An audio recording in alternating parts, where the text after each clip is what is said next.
அல்ஹம்துலில்லாஹி ரபில் ஆலமீன். அன்பான சகோதரர்களே, சமீபத்திலே ஒரு திரைப்படம் ஹபீபி என்று சொல்லக்கூடிய ஒரு திரைப்படம், அந்த திரைப்படம் வெளிவந்து அதை ஒரு சாரார் ஆதரித்து வீடியோக்கள் வெளியிடுவதை நாம் பார்க்கிறோம். இப்போ அந்த ஹபீபி என்று சொல்லக்கூடிய அந்த திரைப்படம் அது என்ன செய்தியை சொல்லுகிறது என்று அதை ஆதரிக்கக்கூடியவர்களும் அல்லது சமூக ஊடகங்களில் உள்ளவங்களும் என்ன சொல்லுகிறார்கள், அது ஒரு இஸ்லாமிய சமுதாயத்தினுடைய ஒரு நல்ல ஒரு தன்மையை உலகத்திற்கு காட்டுகிறது அப்படிங்கிற மாதிரி ஒரு செய்தியை நமக்கு சொல்றாங்க. ஒரு காலத்தில் சினிமான்னா என்ன, அது ஒரு தீவிரவாதத்தை போதிக்கக்கூடிய, முஸ்லிம்கள்னா தீவிரவாதிகள் அப்படித்தானே சொல்லப்பட்டுச்சு.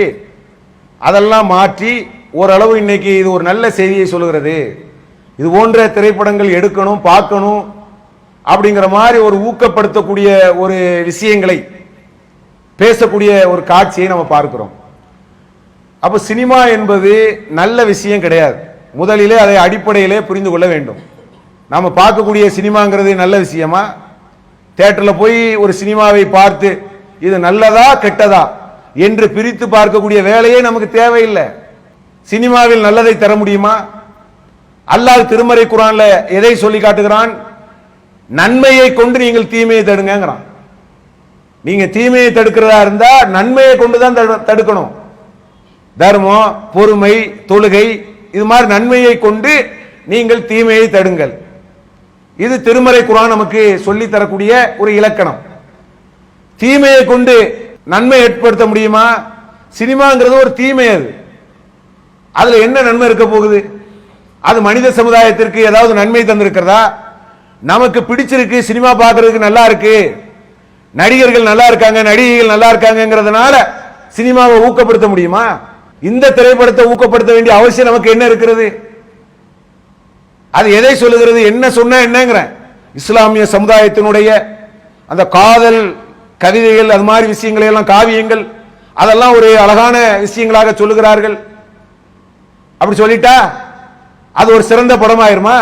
இஸ்லாம்ங்கிறது அந்த காதல் சம்பந்தமான விஷயங்களில் நமக்கு தெளிவாக சொல்லி தந்திருக்கிறது.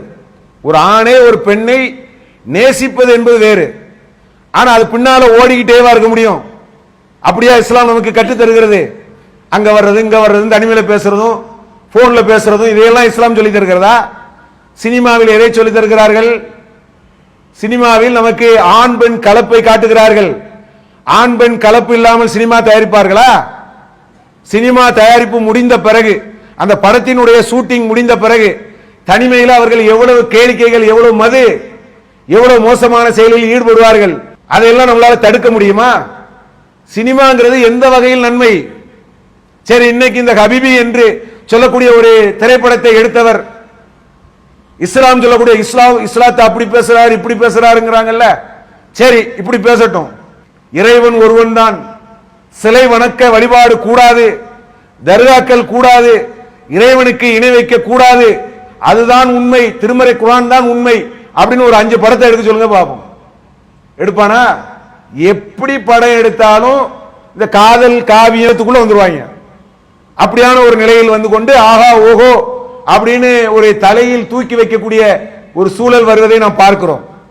எந்த காலகட்டத்திலேயும் சினிமாவை ஒரு இஸ்லாமியர்கள் நேசிக்கவும் கூடாது, ஆதரிக்கவும் கூடாது, அதை நோக்கி நம்முடைய சமுதாயத்தை திருப்பவும் கூடாது. போய் பாருங்க, வைங்க. இன்னைக்கு இதை சொல்லக்கூடியவர்கள் நாளைக்கு எதை வேணாலும் தருவார்கள், விஷத்தை தருவார்கள். ஒரு நாள் பாலை தருவான், ஒரு நாள் விஷத்தை தருவான். ஆட்சியாளர்களை சொல்றாங்களா இல்லையா? இவர் நல்லவர், இவர் வல்லவர் நினைச்சோம், சொல்றானா இல்லையா? இவரே மோசடி செய்யறாரு, இப்படிலாம் சொல்றாங்களா இல்லையா? யாருக்கு உத்தரவாதம் கொடுக்க முடியுமா? மனிதர்களில் யாருக்கு நம்ம உத்தரவாதம் கொடுக்க முடியும்? எங்களுக்கு நீங்கள் தீவிரவாதி என்றும் காட்ட வேண்டாம், வேற எங்களை ரொம்ப வல்லவர் நல்லவர்னு காட்ட வேண்டாம். அப்படிங்கிறது தான் நம்ம என்ன சொல்றோம். ஒருவேளை இஸ்லாமிய சமுதாயம் குறித்து சினிமா எடுத்தால் கூட இஸ்லாமியர்களுடைய அந்த எண்ணத்தை என்ன செய்யாதீங்க, இது இஸ்லாத்துக்கானது, இஸ்லாமியர்களுக்கு நன்மை பயக்கக்கூடிய விஷயம் அப்படிங்கிறதாவது குறைஞ்சபட்சம் என்ன செய்யுங்க, பேசாமல் இருங்கள். சினிமாக்களை வெறுக்க வேண்டும். ஆண் பெண் கலர்ப்புள்ள விஷயங்கள் சினிமாக்களிலே அதிகம் இருக்கிறது, இசை இருக்கிறது, பொருளாதார நோக்கத்தில் தான் தயாரிக்கப்படுகிறது. இவை அனைத்தும் விரயம்தான், வீணுதான். அல்லாஹ்வை நினைப்பதுதான் மகத்தானது. அப்படியாக நம்முடைய சமூக மக்களை நகர்த்த வேண்டும் என கூறி என்னுடைய உரையை நிறைவு செய்கிறேன். அல்ஹம்துலில்லாஹி ரப்பில் ஆலமீன். அஸ்ஸலாமு அலைக்கும். அல்லாஹு அக்பர். அல்லாஹ்